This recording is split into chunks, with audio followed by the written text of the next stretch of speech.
For your Caesar. Cardiff City, ride with me for your Caesar. For your Caesar. Cardiff City, get litty for your Caesar. She want a diff boy. Swagger 1 point, yeah, diff boy. She want a diff boy. Swagger 1 point, yeah, diff boy. For your Caesar. Grab a little something for your Caesar. We the geezers. Swagger stone cold like freezers. She want a diff boy. She want Starvz, not Fitzroy. She want a diff boy. She want Starvz, not Fitzroy. She want a big man. Says she want a man from... Yes, guys, I'm Si. Welcome to Cardiff City World. Welcome to the Late Night Live. And I am joined by the sunburned king. Although he looks like a normal colour at the moment. I seen the pictures. My face is all right, but it's my shoulders that had a battering. But yeah, I'm all good, buddy. It's all your own fault, mate. You got no sympathy. No sympathy whatsoever.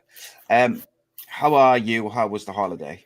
It was a nice break, mate. It was hard with the three kids. I know, obviously, you've been there and done it. You've got the T-shirt, so you can probably understand the pain that I went through. 10 nights away in a boiling hot country with three youngsters to entertain. So, no, but it was nice. You know, at the end of the day, his memories created. And it's, you know, it's unfortunately because Emma works in a school, it's not something that we've been able to do just like financially, really. It's so expensive to go, you know, in school holidays that, you know, we haven't done it for such a long time. So it was nice just to get away and have that break. Yeah, it's brutal, mate. Absolutely brutal. But there we go. It is what it is. So, you know, lots of things happening, not happening. Game on Thursday, which I'm not happy about at all, gotta say. I'm not feeling that at all, because it feels like it's a midweek game for this week, but it's actually the weekend game for like the weekend. So it's like, it's a strange one, isn't it? Because I don't like it. You know, it's a difficult one. You know, you look at it and you think, I think we've sold over 2,000 tickets, and I think that's, you know, it's unbelievable support again. You say midweek is a Thursday, you know, nearer the weekend, and it's, you know, it's a massive commitment to make for them.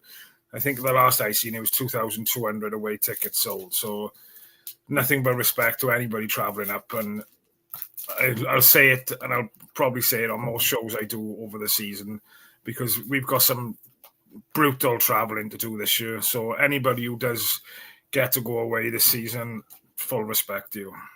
Yeah, mate. I'm a bit gutted, actually. I was supposed to be going on Thursday with my missus and my boy, but something come up, which was, yeah, it is important. So I'm ultimately we're not going, but I think we're going to Wimbledon instead, which is also my missus's 40th, so that'll be good.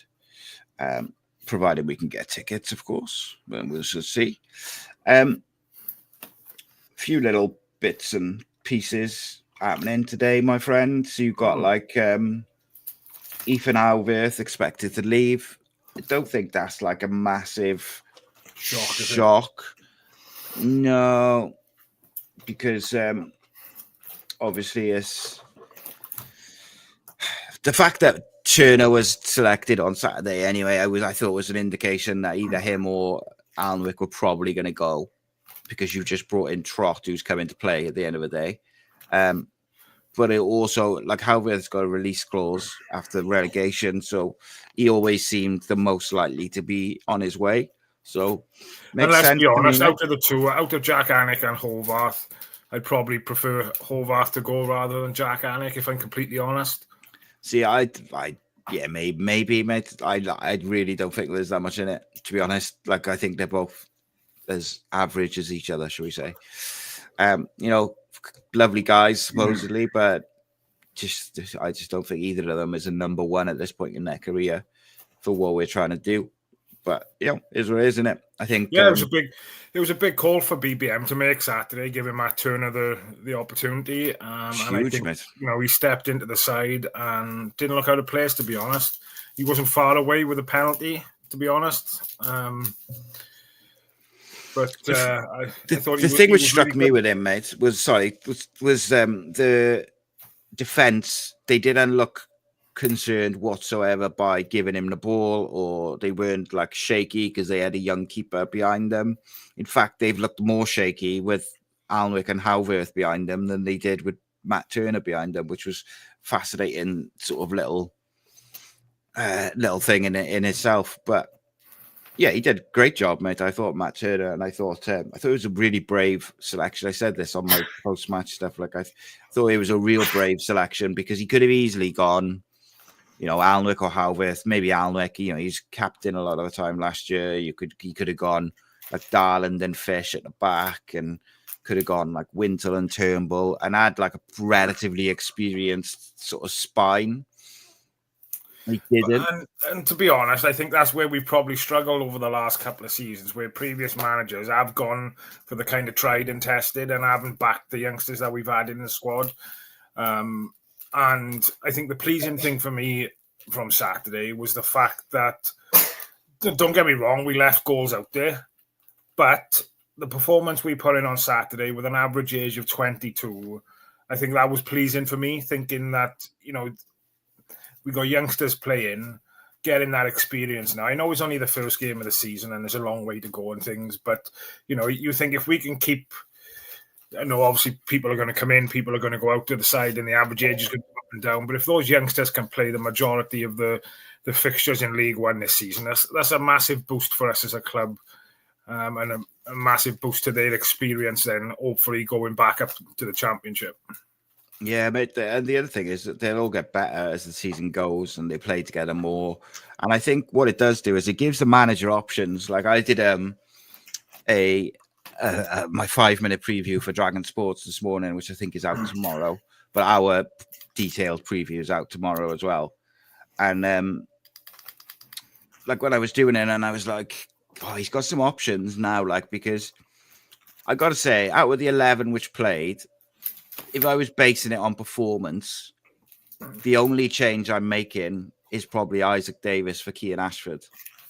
If you just purely based it on performance, because I just think Kean struggled a little bit. Probably not just down to his own performance. I thought he struggled a little bit physically, but also I think he's just better on the right.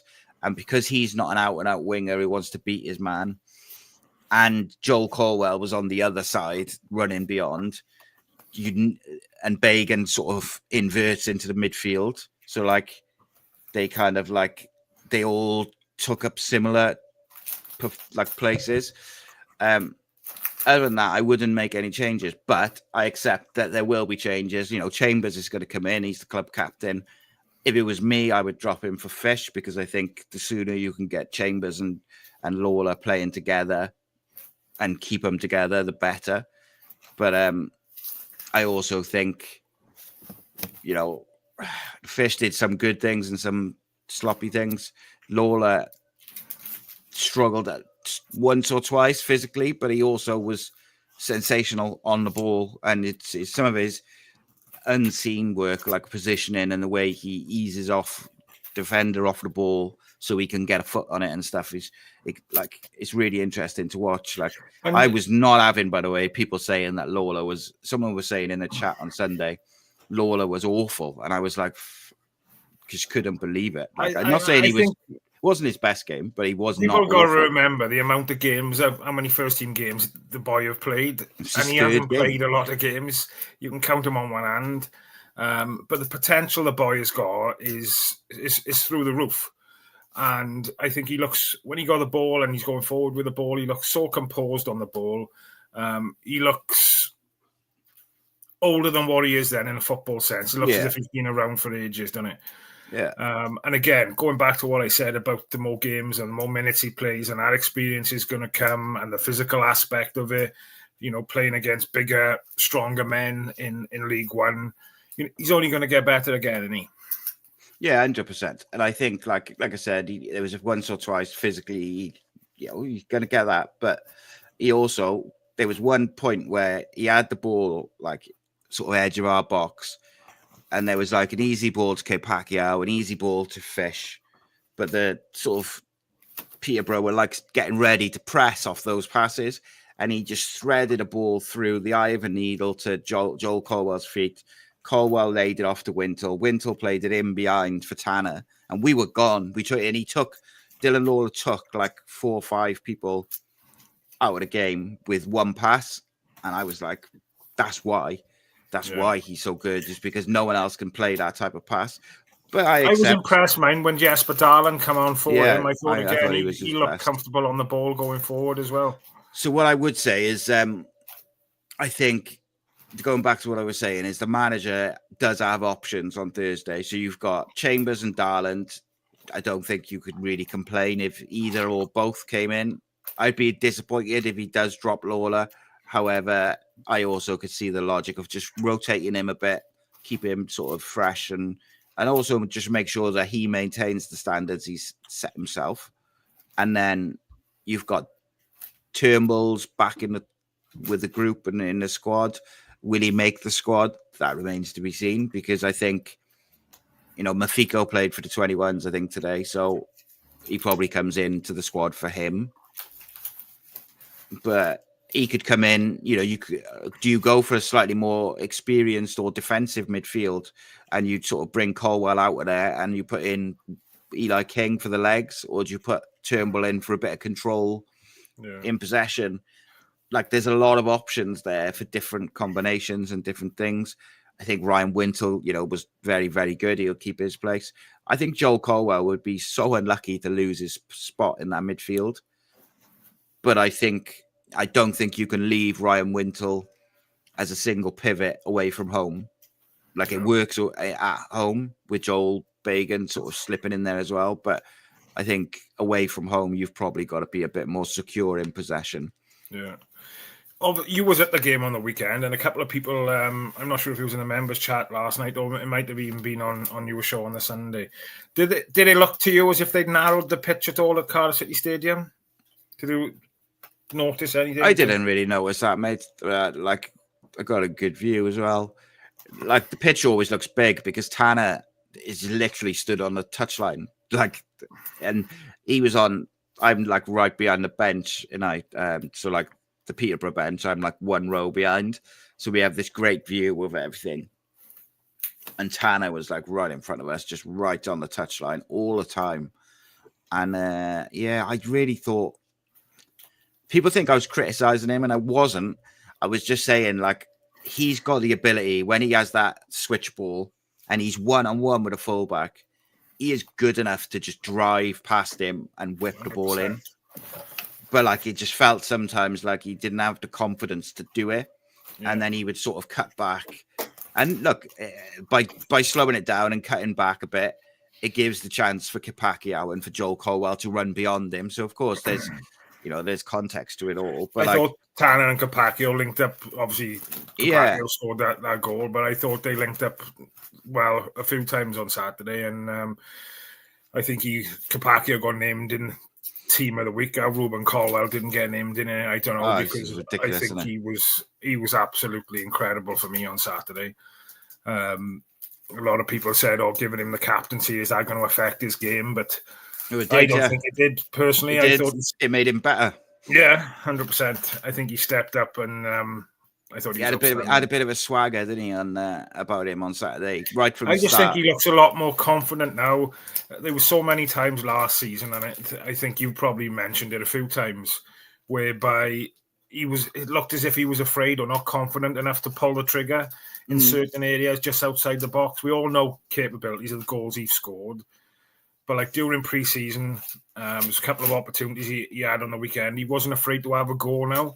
So I don't know if that's something, BBM has had a word with him. Don't be afraid to put your foot through it, type of thing, and have a go. He just looks a lot more confident to me. Yeah, and I think even the way he spoke in the post-match press conference, like, he just spoke as someone. And I've been saying for the last couple of weeks, you could tell Brian Barry Murphy thinks highly of him just by the way he speaks about him, like in terms of, it's like very glowing terms. Now, it could be a masterstroke. He's just trying to build him up to build that confidence. But I just thought on Saturday, he looked like a guy who was like, I'm the guy. I'm going to go and get this game by the scruff of the neck, and I'm going to make sure we win it. And he did. So you've got to give him credit for that. So Jonathan says, if we stick with a single pivot, it could be a signal of intent that we're taking it to teams not happy with a point. So there's two things on that. I agree, but I also agree with what James is saying. Like, single pivot is not necessarily about that. It's about winning the ball high up. But I'm not saying play two holding midfielders to be happy for a point. I'm saying put in Eli King or even David Turnbull to have a little bit more control in possession. Now, the reason I wouldn't go with David Turnbull is because I don't think he offers enough mobility and legs and aggression in like the press and outward possession. So I personally think Joel Colwell, unless he's feeling it a little bit from Saturday, I'd be quite disappointed if he's dropped. I'd be disappointed. But I also think Joel is more than capable of, and he's like tactically aware enough to if BBM tells him, look, just sit next to Wintle a little bit more away from home, so that if we do lose possession, there's two of you, rather than like Ryan Wintle. I think I said in my 5 things video on Sunday, like Ryan Wintle a lot of the time was doing the running of what's normally 2 men, covering right, covering left, because Ruben and Joel were so high trying to win the ball. When they did get through those two, it was like Ryan Wintle versus 2 or 3 guys, and he did it very well. Yeah. But I think against a better team, you can exploit that relatively simply, because you just split either the number 10 and a winger, or the 2 wingers just come inside, because Wintle cannot mark both of them, which means either the fullback's got to go and then you're pulling people out of position. So it's quite tactically quite easy to sort of work around if you've got the people in there to pass it off one touch. Yeah. So I just think you've got to be aware. And I just can't see it now. Like someone said it earlier, but they said like Port Vale haven't got anybody that they are concerned about. So I disagree with that slightly. Although one of the players who I think is pretty good is banned. He was actually in my video earlier for suggestions for left back signings. But so they got Headley as a left wing back. Darren Moore is a very good manager. I really like him. He plays that 3-4-3 system, which I like anyway. They've got Tolaj up front, who scored 15 goals last year. Is a good sort of physical, like a mobile. He's like a poor man's Yusuf Salic, but he is good. Like he's, if you don't look after him properly and you don't keep an eye on him, he can exploit you. And they've also got a central midfielder who I cannot remember the name of off the top of my head now, but who is it? George. So they got George Byers. Shipley, I think, is going to be injured. But there's a couple of players, Curtis as well, and number 10 is like, they're not incredible. Like, they're not the best players we're going to play this season. But I think it would be naive to say they've got no players who can hurt us. Any team has got 1 or 2 which can hurt you if you give them 100%. And like we've said, I think, and it's not being thing, but win a massive game to anybody now this year, and that's going to raise people's performances, you would think. It's Port Vale's first home game of the season as well, so obviously that's going to try and lift them as well. So I think it's important that we go out there, start the first 15-20 minutes strong, put them under pressure, try and get that crowd against them and put a bit of pressure. No doubt the 2,000 plus Cardiff fans going will be noisy. And I think we just got to put them under pressure right from the word go. But I don't think we can go into any game in League One this year and think we're going to steamroll over anybody, because, like you said, there's players in every single side in this division that could potentially hurt us. And like you said, we can't be that naive, can we? No, but then equally, like Port Vale is a side we should be beating. But like, look at our away form last year. It is diabolical. We won 2 games away from home. So it'd be good to get that first away win under the belt. And I agree that, we should be beating Port Vale, but you have to go into it with the same attitude and that you had Saturday against Peterborough when you thought it was going to be a tough game. And you got to just go into every game. 8 games like to get 3 points last year. So we haven't done too bad so far. Yeah, that's it. Lewis says, is Alex Robertson back? As far as I know, Alex haven't had his stitches out yet. So probably not. But I don't know. Before you sure go through any more as of comments, I today. just wanted to bring this one up because obviously I thought it'd be better coming from me because I know you're quite pally with Percy. Obviously, the under-21s played against Wolves today. Give them a bit of an hiding, 5-0. James Pearson says, I saw today's result. I know Perce gets a lot of stick, but looking at our starting 11 on Saturday and the result today, he deserves praise. So I think I put a comment on his Twitter because Percy had put something on his Twitter saying how proud he was looking at the starting lineup on the weekend and how many individuals have come through the academy and things. And I think I put a reply on it. Keep that production line going. You're doing an incredible job. And I know he probably has his critics, but you can't knock what the man has done, and not him on his own. There's obviously others who've worked alongside him. But to see the amount of individuals that we've had come through the academy in our starting lineup on the weekend, again, playing for the under-21s again today, incredible. Absolutely incredible, I think. Yeah, it was quite embarrassing on at the end of last week. Like, there was people giving him grief because the under-21s had lost in the Welsh Cup to Cam Bryan, right? But there's a couple of things on that. Like, one, they had how many players with the first team? So, like, they didn't have their team. They were playing like a load of under-18s. Then on Saturday, after all the abuses he's had, like, there's 9 players in the first team squad of 16 from the academy. Not, and that's not including all the other ones which are under 25, which I haven't come through the academy. But then there's also like 3, 4, maybe 5 who didn't make the squad, but are being with the first team group. So it's like, it's embarrassing, mate. Honestly, like, the lack of knowledge and understanding of what is being done is embarrassing, mate. That's all I can say. And I know, like, Darren sort of hit back a little bit in a nice sort of polite way, which which says more about him, because I wouldn't be so polite if I was him. But there we go, as him. And I know some other people sort of made the point as well, as did I. And look what happened today. They got their players, like Spears is back, and Mafiko and Giles and the rest of them.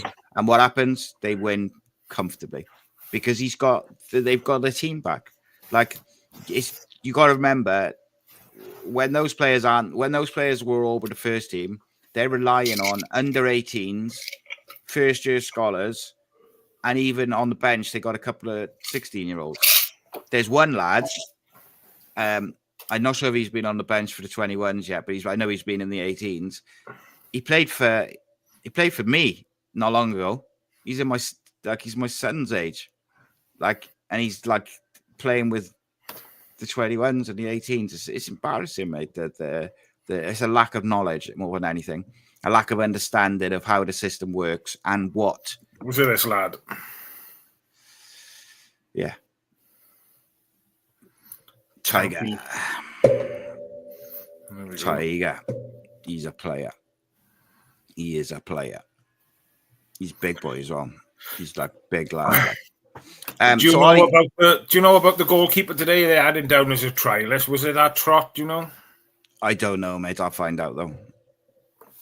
I'll find out right now. In fact, Ollie Tanner signed a new contract. I was quite surprised. What's your thoughts? Hang on a minute. Whoa! I haven't finished the question. Yeah, come on now. So, Ollie Tanner signed a new contract. Before I get your views on that, what is your favorite rap song or R&B song from the early 2000s? Let me give you mine first, and it is Usher, U-Turn. Now, what is your opinion? I don't know. I'm not really into rap, so I wouldn't. It's all right. It's gone over your head. Don't worry about it. Yeah. What do you think of Ollie Tanner? What do you think of Ollie Tanner signing a new contract? I just think he's a bit mad, really. He had 2 years left on his current deal, didn't he? And he signed a contract extension until 2029.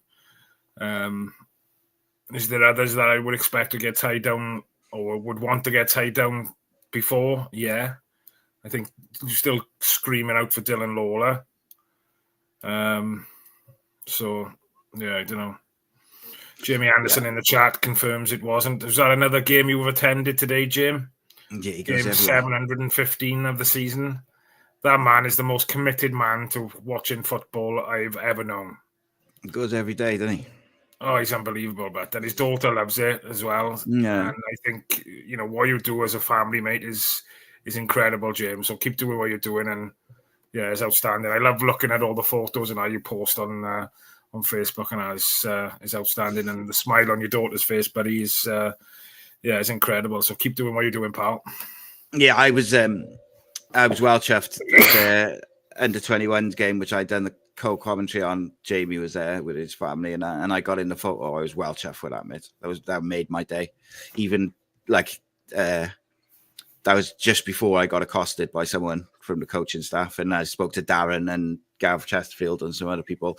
So that was all cool, man. That was funny. I mean, I could tell that story anyway because there's nothing untoward with it. So at that under-21s game, right? I was before the game. I was waiting for the other guys from Cymru Sport to get there, so I was just talking to Darren and Jamie, and Tom Ramasolt come over, and he kind of, when someone's making a beeline for you, like you could tell they're coming to speak to you. Like I could see him sort of in the corner of my eye, and he came over and he shook my hand and said, and like because I knew he was coming, I was like, oh, what have I said about him? Is he gonna sort of pull me up on something? But no, he was really, really nice, really sound, and he just was he just asked about Omar and just stuff like that, and it was cool. He's a really nice guy, and we talked about the video which I made about him, and he appreciated it. So it's real, isn't it? I've had a few weird conversations about my content recently. There was a guy, I think from the BBC, but I don't know for sure, from the media section at the very least on Saturday. And at halftime, I was waiting for my missus and my son, and I was just sort of stood there minding my own business. And he came up to me and he shook my hand and he said, "Si, I absolutely love what you do. Keep doing it. It's excellent." And then he walked back off up to the media section. And as he walked off, I was like, "Thanks so much. That's great. Who are you?"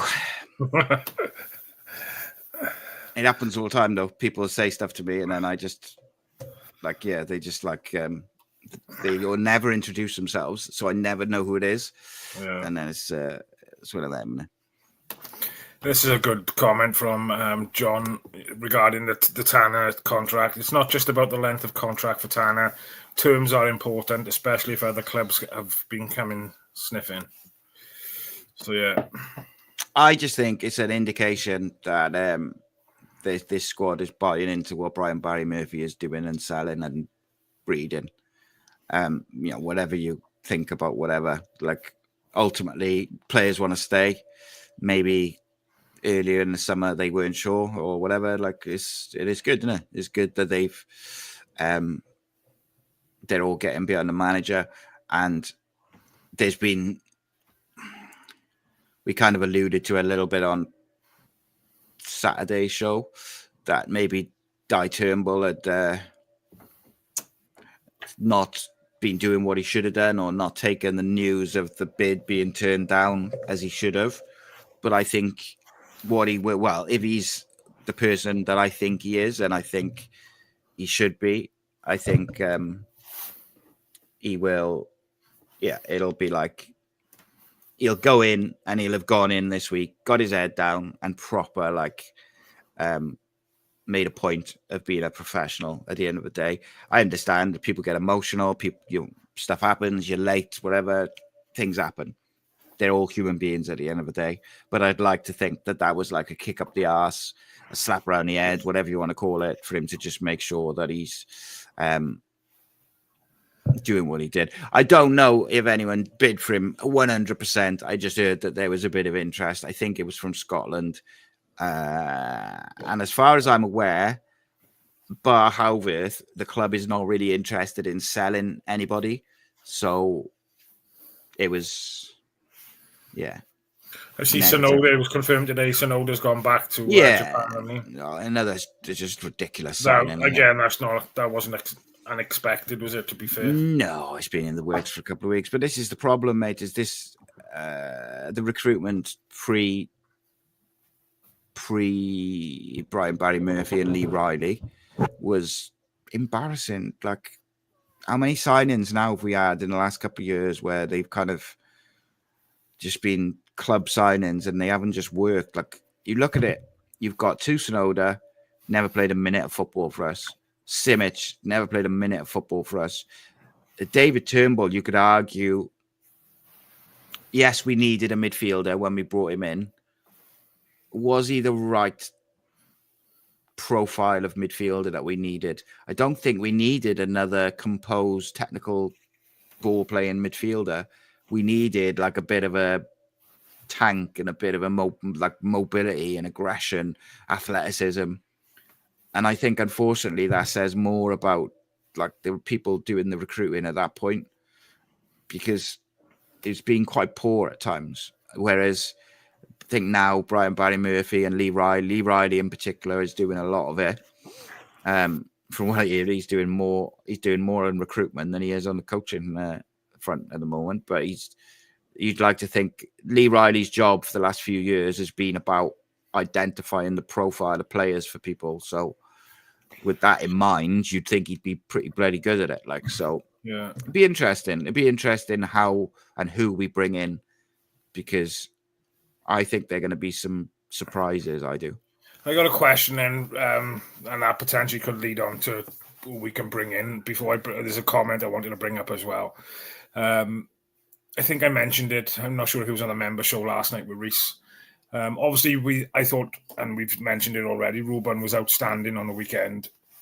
My only concern is that if, say, touch wood, it doesn't happen, but if we was to lose him early start of the season for, I don't know, say he's out for 2 or 3 months, are you confident that we've got somebody within the current squad then who will be able to step into his shoes and kind of put in performances like he did on Saturday? Do you know who I think as we stand now, if Ruben Caldwell couldn't play on Thursday, do you know who I think would play in number 10? Keane Ashford? Either him or Joel Caldwell. I think Joel Caldwell would do it and probably do quite a good job at it as well. One thing I did want to ask you about, mate, was the restrictions on a Wimbledon and Luton Town away. Like, I think they're outrageous. Like, because there's people, like, just as an example, I was going to go to Port Vale and I can't because my son's got a trial. So, like, I'm going to obviously prioritize that. Like, he's particularly as his age, it might be like it's something that he's worked very hard to get, and he'll go and have a go. Like, but by not going to Port Vale, that might mean that I won't be able to get tickets for Wimbledon away, which was going to be like a little sort of trip for my missus's 40th and stuff like that. Now, I'm going to be honest, right? I will probably be all right, but not everybody is in that position. No. And I don't think that's fair. Like, especially so early in the season to put those sort of restrictions. Yeah, it's difficult. What's the criteria? Something like 6 games last season. Port Vale this season, isn't it? I think Port Vale this season, 6 that's last the first season. That's the first kind of criteria you've got to meet. I think is like 5 or 6 games from last season, Port Vale this season, then you're first in the line. Then it drops down to 4, I think. And I just think it's going to be so tough for people to get tickets for away games this season because I don't understand why they're making it so difficult, mate. Like, I get it. Like, you know, we're going to travel in great numbers this year, but like, surely you want to sell out your allocations, not be restricted it. So the qualification for the Luton and Wimbledon is you have to have been away to Port Vale and you have to have done 4 away games last season for season tickets and 6 for members. So technically, I'd have had to do 6 away games last year and Port Vale to get a ticket for those 2, which I think is just outrageous, mate, isn't it? Like, outrageous. But maybe they'll reduce them if they don't sell them and stuff. I think it all depends on the allocation we've given by the home team as well. I'm not sure how big Wimbledon's ground is. It's not massive. I'm just having a look. I just think what the this year as well, we go in. I think there's only 1,400 away tickets Yeah, for so I Luton think, and 1,188 for Wimbledon, or at least that was what they was last year for some away games. yeah, I think obviously we go into stadiums this year now where capacities are a lot smaller, so the Yeah. allocation is going to drop down. So I think it's going to be difficult for a lot of fans this season, I think, to Yeah, it's unfortunate, isn't it? You are right. Like the allocation is going to be small. Like it looks like it won't be any bigger than 1,500.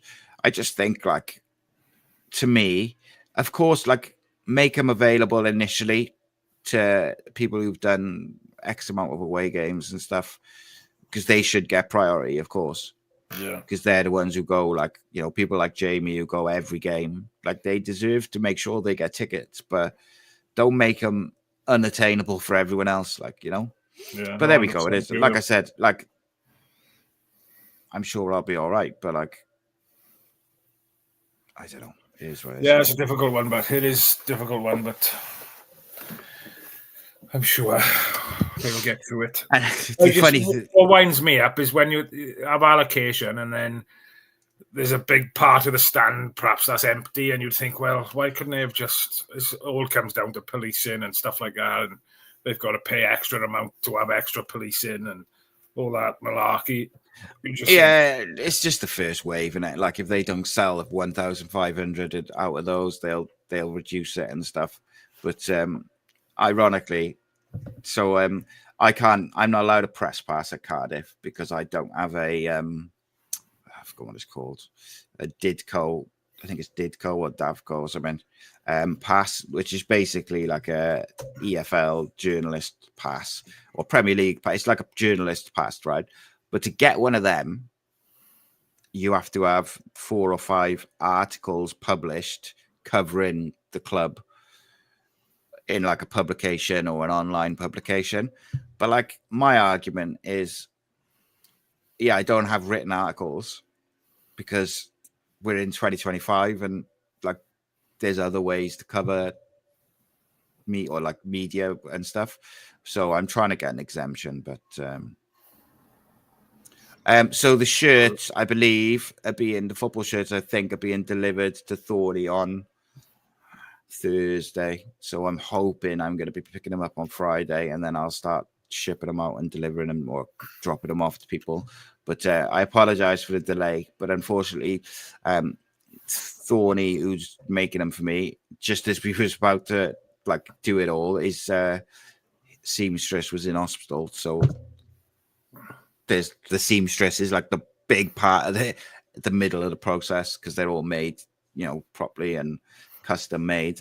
So there was a bit of a delay, but he told me on Monday that he should have them on Thursday and then he'll finish them off and away we go. So then if I get them Friday, I'll start trying to deliver them around. I'll deliver them to the people around me and around like quick as I can, and I'll ship the ones. Yeah, and if there's any further up the valleys, perhaps you can drop them off to me, and perhaps people can come and pick them up, or we'll work something out, mate. I've got addresses for most of them, so you know, like Jeff, who lives in Ireland, he said, "Don't ship it.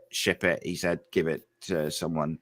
So I'll give it to them, and they'll meet him. I think he said he's over in the next couple of weeks. Yeah, so I can meet him and give it anyway, or I can give it to Steve from the phone in. I'll ask Steve actually if he's doing the phone in on Monday.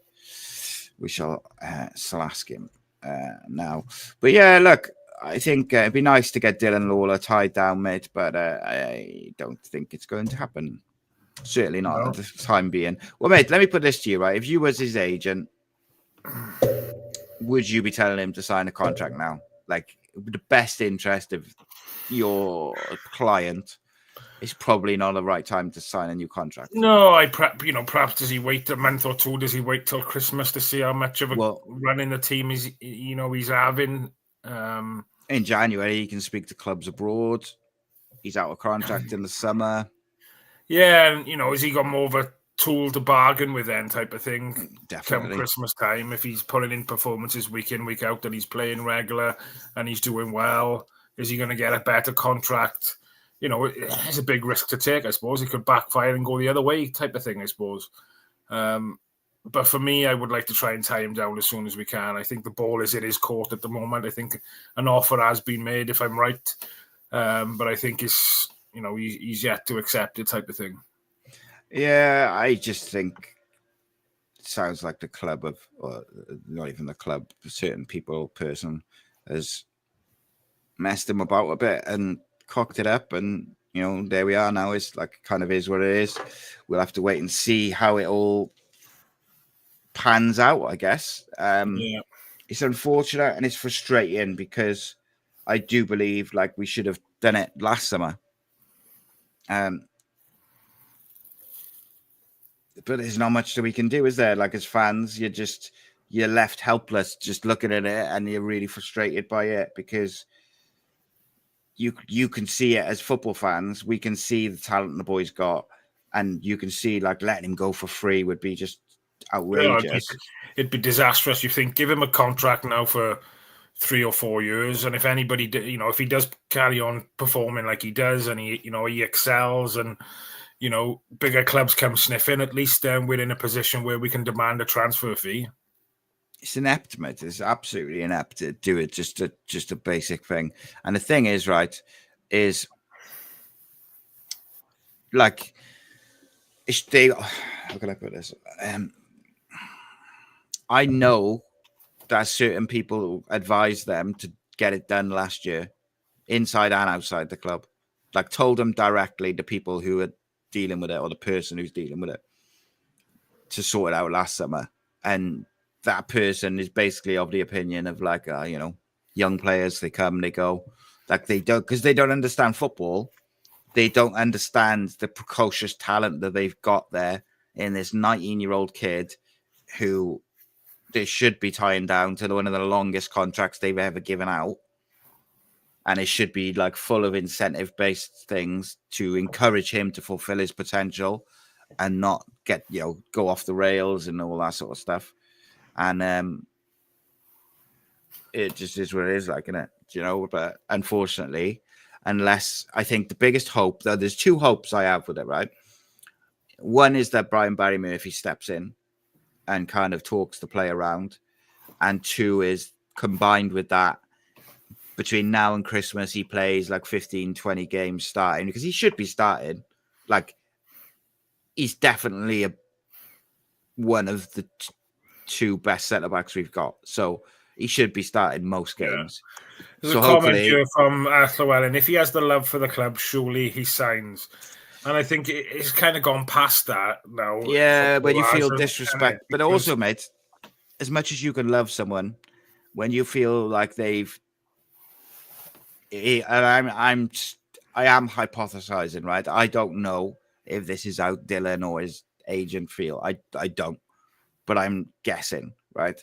But even if you love something or someone, there is a point where if you feel like they're taking the piss, or you feel like they have disrespected you, or they don't value you, that you just think, well, I'll find someone who will. Yeah, 100%. It's just a way. It's just a fact of life, like. And look, if he does go on a free next year, I wouldn't sell him. So this is the one thing I would say is I wouldn't sell him, because if we sold him now, which is the only opportunity we have to sell him, really, is you're getting 700 grand max. So like, I wouldn't sell him. I would, even if he doesn't sign a contract, I would still let him run it down till the summer, because you still always have the opportunity that he might sign it, because it is his hometown club. And if if he's part of a promotion winning side and full of youngsters, all his mates who he's come through the academy with, that is pretty special. So I wouldn't sell him under any circumstances. And then, obviously, then, if someone offers you millions, then that's different. But I'm on about, like, if someone offers you the right price for a 19-year-old who's played 3 games, like, in the summer, yes, he might go for free, but you will get a decent enough compensation from it. It wouldn't be what you'd get from a transfer in a couple of years, but just the gamble you take when you don't offer people contracts.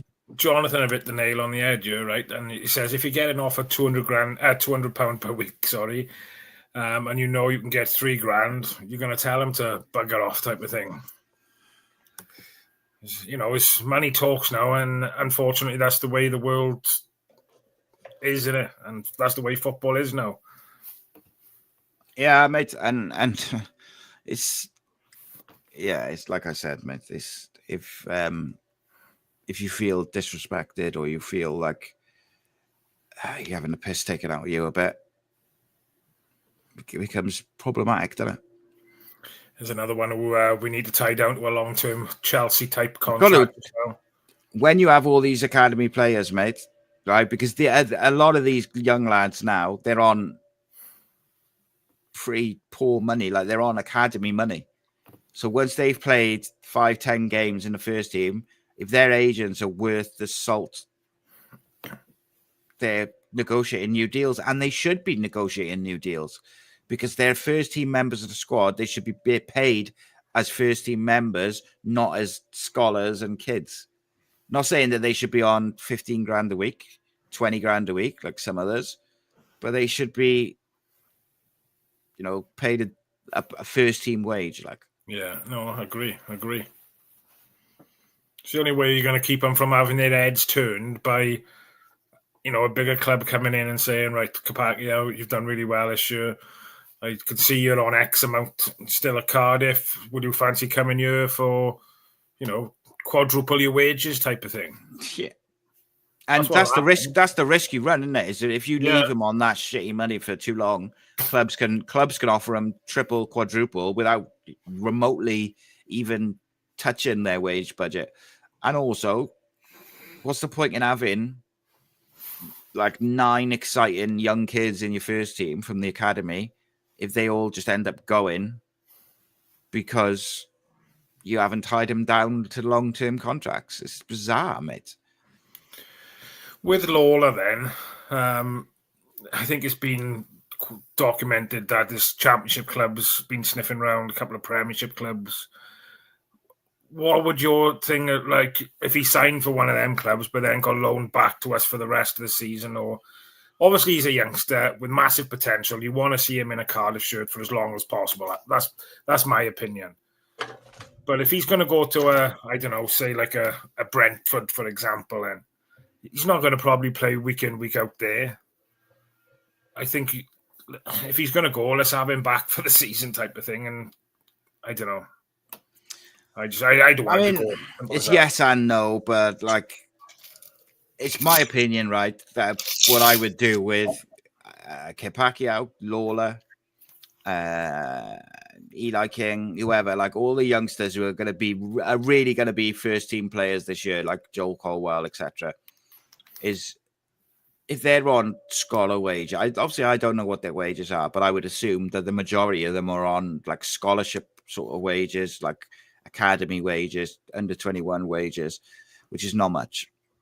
So comparatively to other members of the first team, is I would offer them the sort of the lower end of what a first team wage is. Like, it would be quite low, but I would say when you've played 15 games, that is going to get doubled. When you've played 30 games, 30 starts, that'll get doubled again, and that'll happen and then after that, it'll be like every 40 or 50 games you get, your wage will double. And that's without appearance bonuses and all the rest of the stuff that they get.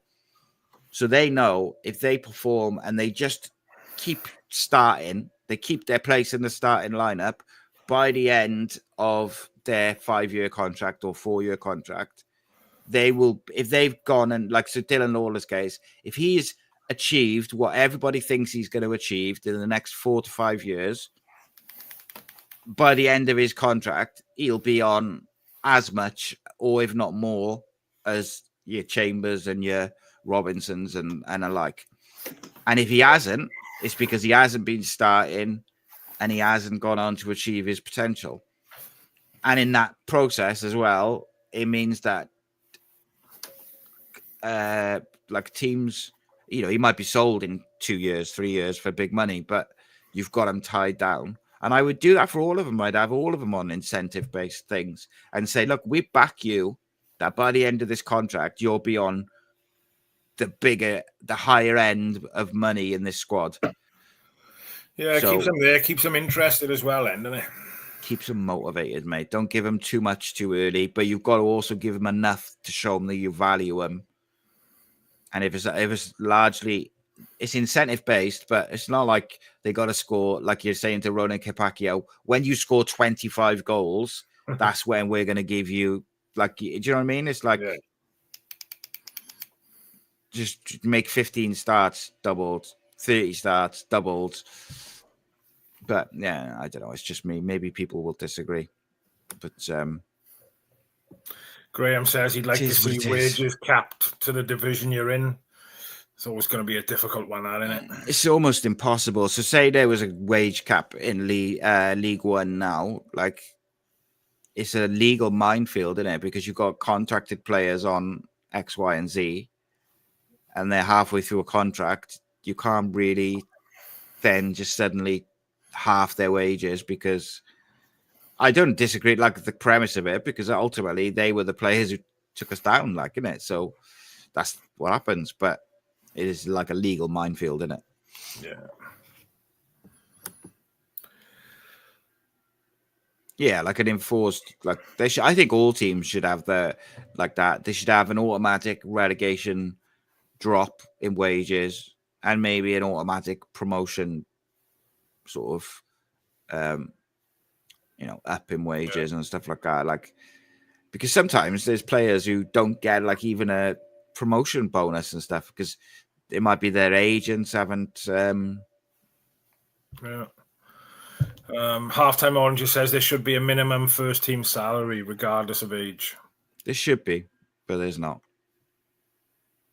It's it's the way it is. But like it's like the academy players now, they don't even do the jobs around the ground. Like they do other stuff, but they don't like clean the boots of the players, the first team players and stuff like that. Like I think that's disappointing. And like the academy lads who I speak to, who are like banging it now, they all want to do it. Like they'd love to be in and around the first team, like doing use of Salish's boots or whatever. Like, but that is like just I think is a bit over the top. Like, and I don't get me wrong, I'm sure there was clubs and managers and staff who abused it. But like, Andy used to say about like he used to clean the stands at Ayrton Park and all, they had to do it on like a Friday night and they weren't allowed to go home until it was done properly because they had a game the next day and it had to be done. And, it's massive, mate. It's massive. But like Rhys says there, it also, with those academy players, when they do break into the first team, they're not like complete strangers going into a strange atmosphere full of adults because they've all spoken to it. Let me ask you a question, Matthew.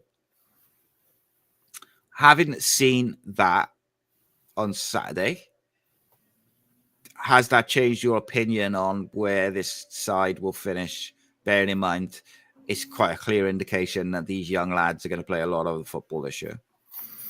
No, I think I was quite optimistic before the season started, or I don't know whether my heart overrules my head most of the times when it comes to Cardiff. I think it probably does, but I was quite optimistic with the youngsters we had coming through.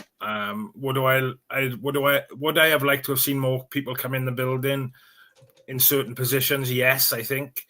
But I'm quietly confident that the individuals we got in the building at the moment, granted they're youngsters, but I really trust BBM and what he's trying to do there at the moment. And I think we just all need to get behind him and realise that, is a project he's building there. And I definitely think that we've got the potential to finish in our top six. I'd love to finish in the top two. Anything below 6, I think it'll be a travesty for us, really. But then, again, on that side, if we finish 7th, 8th, 9th, 10th, and those youngsters have played 40-odd games this season, then you've got to look at it as a positive in the sense that they've had that game time, they've had that experience in League One, and that's only going to benefit us for the future. But I think we all want to be back up in the championship. Yeah, of course. Like, promotion's got to be the aim, haven't it? And it is. But I just think the thing with young players is they are, by definition, is very they're very inconsistent.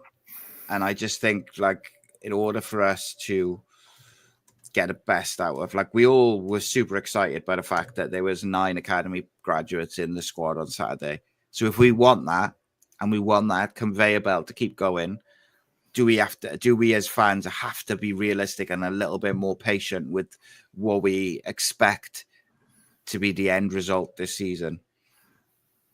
Oh, that's a shame. Simpson Pussy, who I had mentioned in the video earlier, has gone to Celtic. That's good. Was he a Portland player?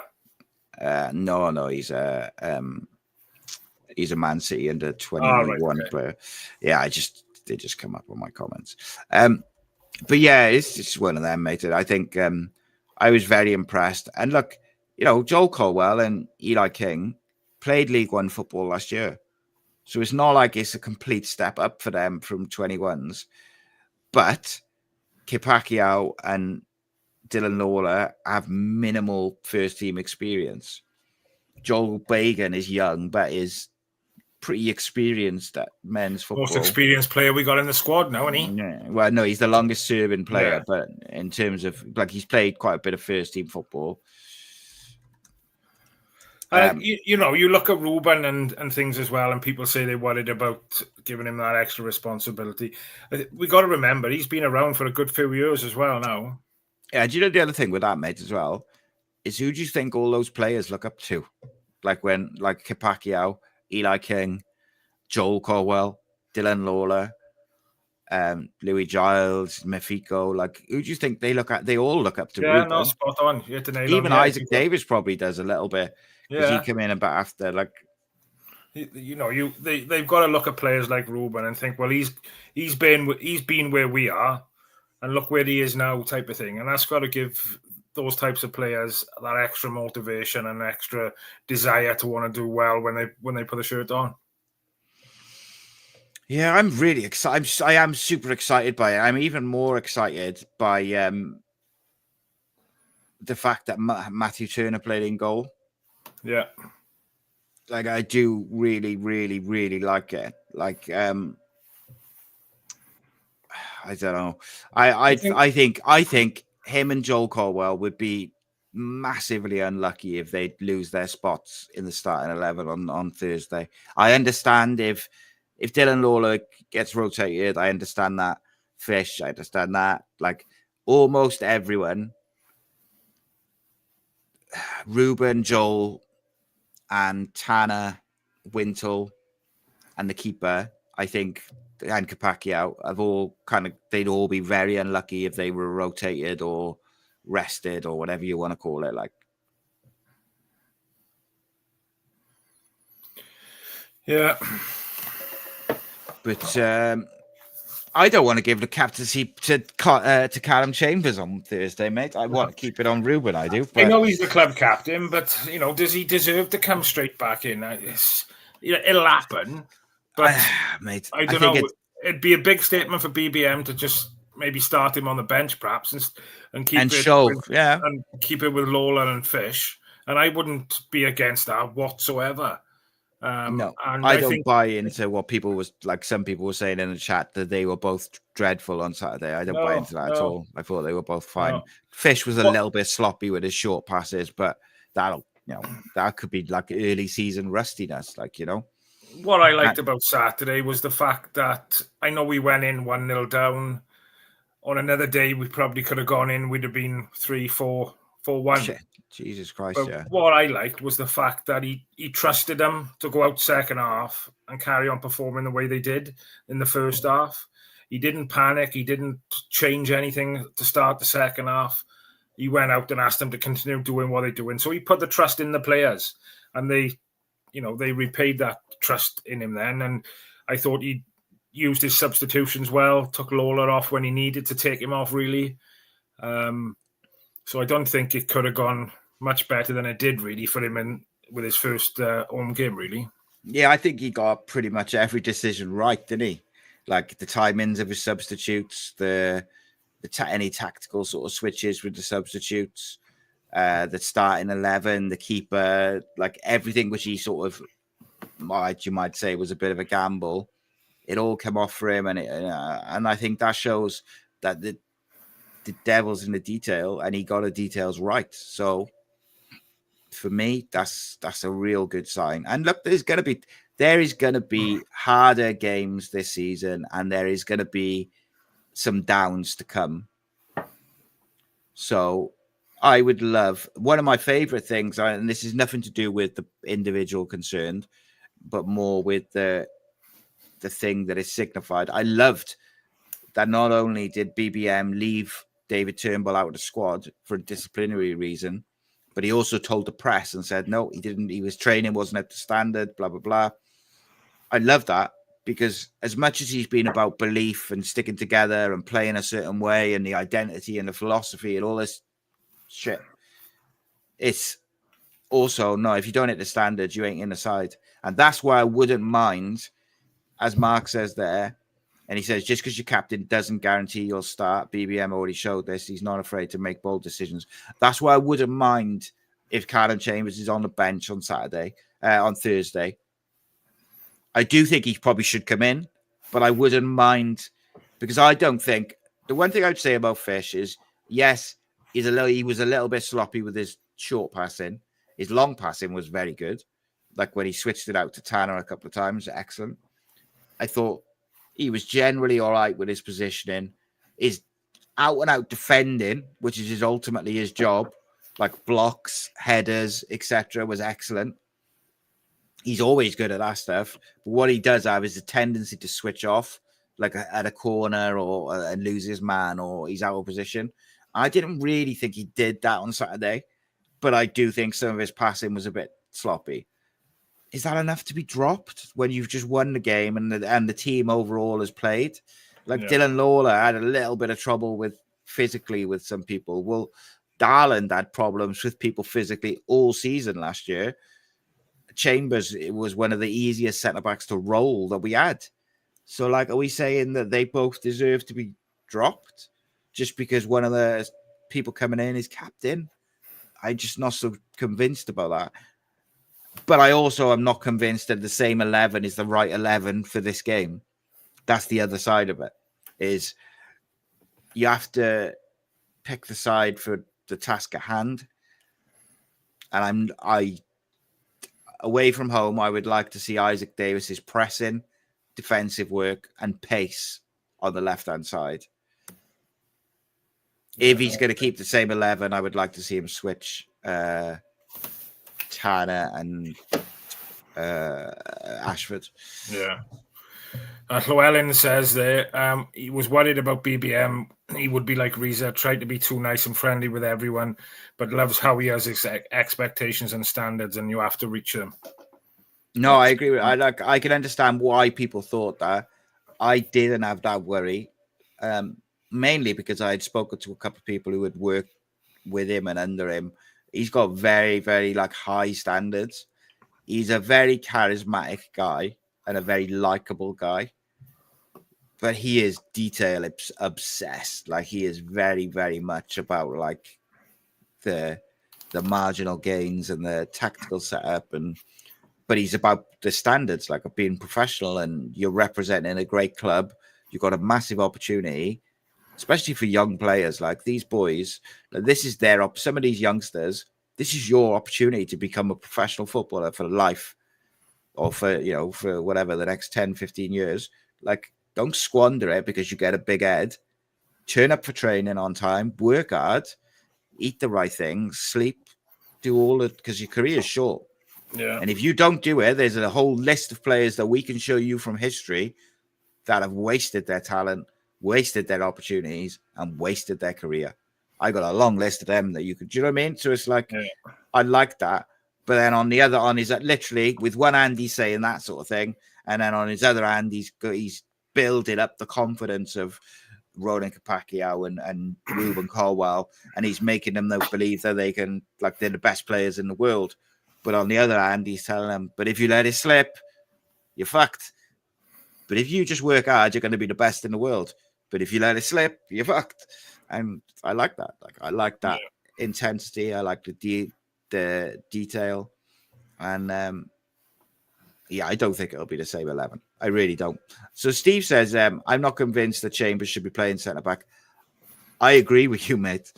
I think the evidence is Callum Chambers at centre-back last year for Cardiff City. I don't think he was very good at centre-back for us. No. Now, you could argue that tactically he didn't have any protection.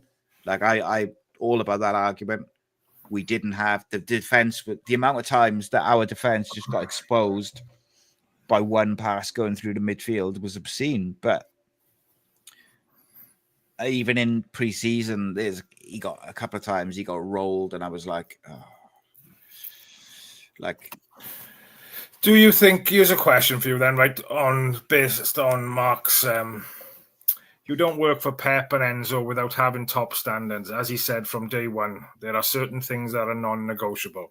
Now, when I read that, right, the first thing I think about is the Craig Bellamy live event when he was talking about some of the non-negotiable things that he has with his squads.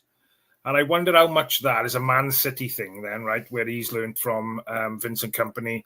Obviously, BBM has been in and around Pep and things like that. Just wonder, and obviously the success Bellamy've had now with the national squad.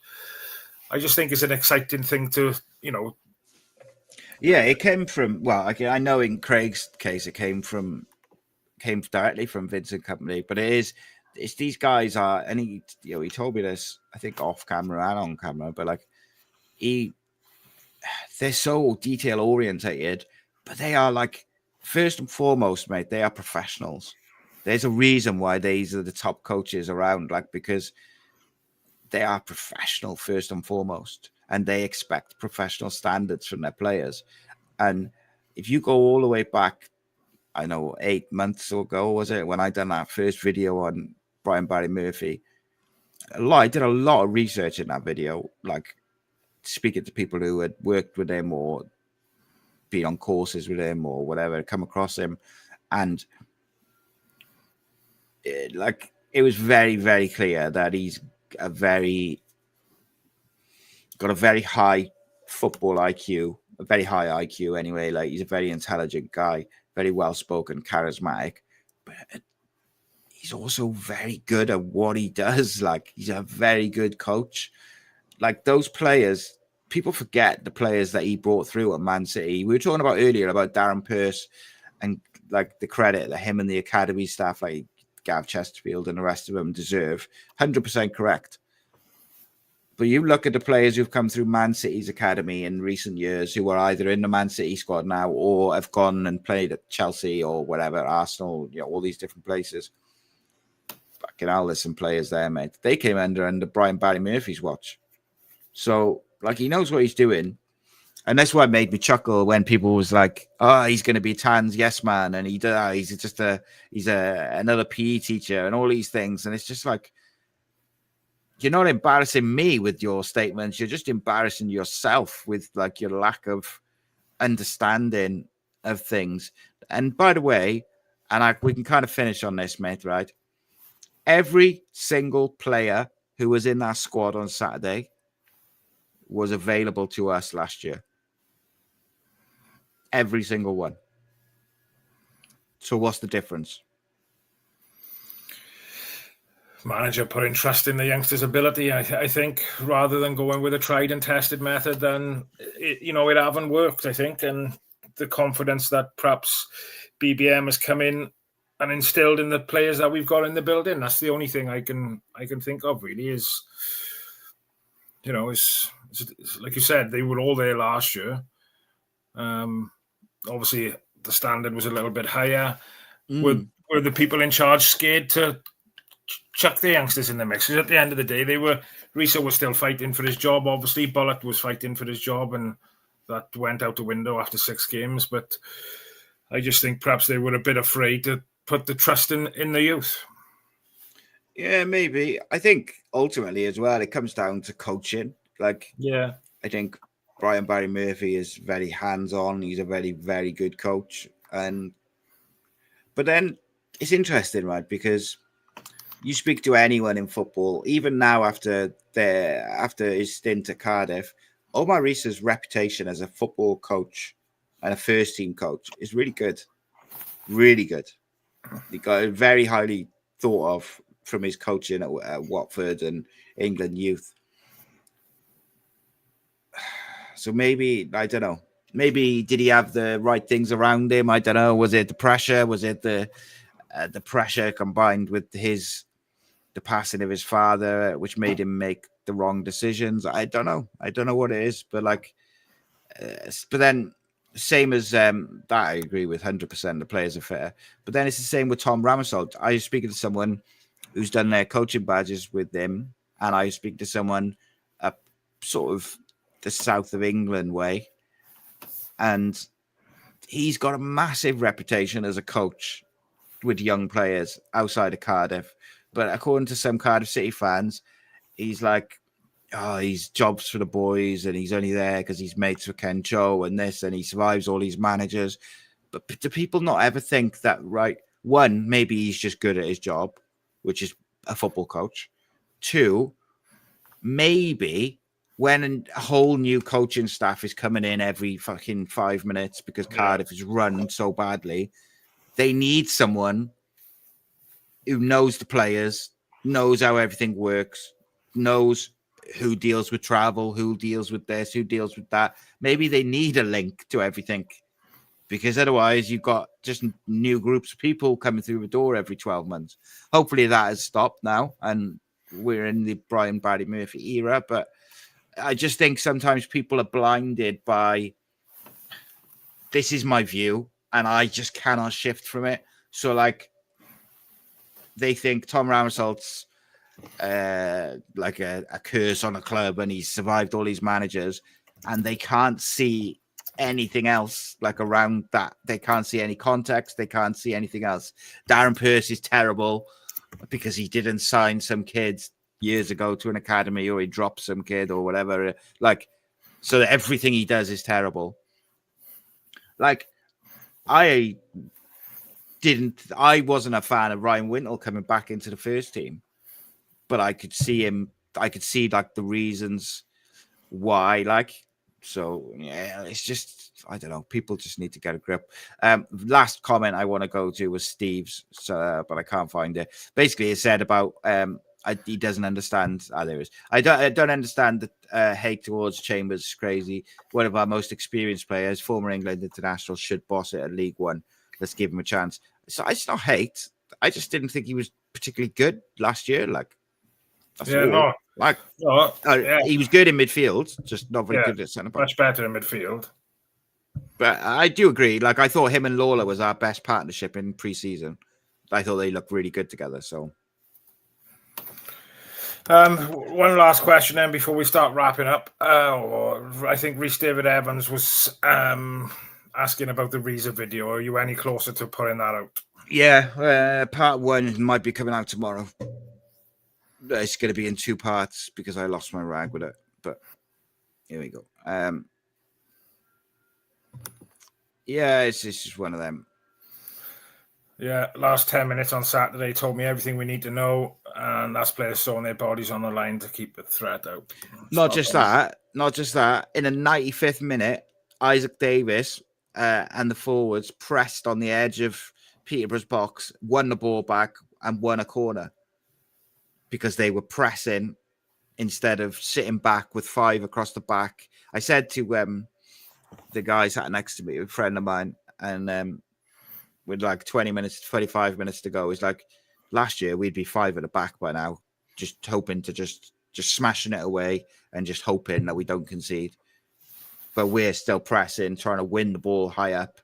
And I think that's ultimately is good. I do agree with that, what Phil says, though. the club did Rhys a disservice after his father passed away. They should have taken him out of the firing line and appointed someone else. I don't know if they needed to appoint someone else. What they should have done is given him a lot more support, and they should have taken him out of the limelight. They should have had Daz doing the press conferences. They should have given him more support, just on a fucking human level. Like, does he talk about that much in your interview? Say, what about his dad? Yeah, a little bit.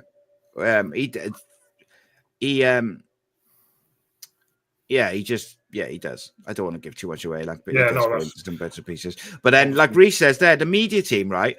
Can you imagine, right, if I was in a press conference with fucking Ruben Amorim or Mikel Arteta or Pep, and I started asking them questions that you knew was pushing them down into an alley, and you're the media guy, and you could see it, and you just sit there and say nothing and let him keep talking himself into a corner and going down a route that he shouldn't.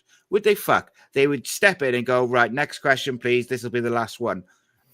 And then they would pull that journalist aside and they'd say, listen, we know what you're trying to do. Don't do it, or you'll be banned from the next press conference. And that's the end of the conversation.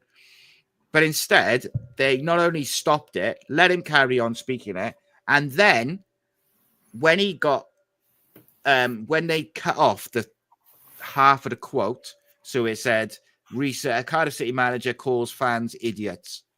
Well, hang on, there's another fucking half of that sentence, which was, I get like abused and all this sort of stuff, and I get sent stuff, and basically like those fans, some of the fans are clueless, referring to those fans, but like they still didn't put out a statement or do anything to clarify it.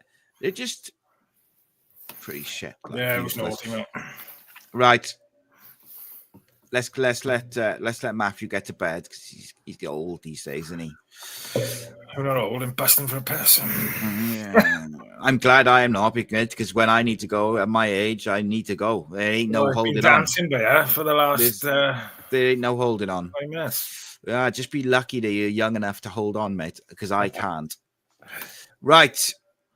My favourite part of Saturday on the pitch was Ruben shouting at Callum Robinson for not working hard enough. It was before we do go, and again, I love that as well.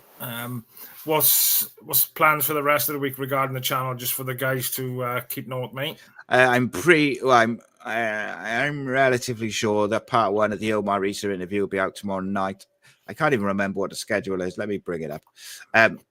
Tomorrow lunchtime, there'll be a recruitment report, I think.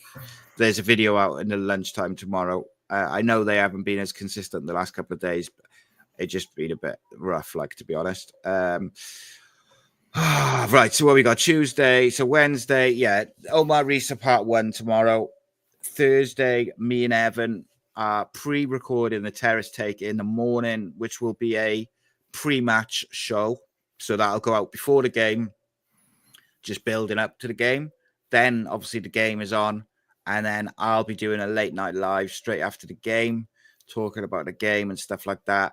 The Omar Rhys part two, hopefully, and this one definitely isn't guaranteed. I'm hoping to get that out Thursday lunchtime, but I can't guarantee that.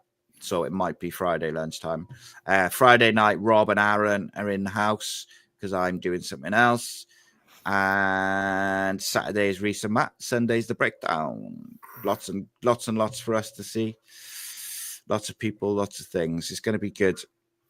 So you take it easy. Look after yourselves. Thank you so much for everything. Thank you so much for the comments. Thank you very much to the 360 odd people who joined us late at night before they go to bed. Look after yourselves. Keep the faith. Nostar. Rascal Beats. For your Caesar. Cardiff City, ride with me for your Caesar.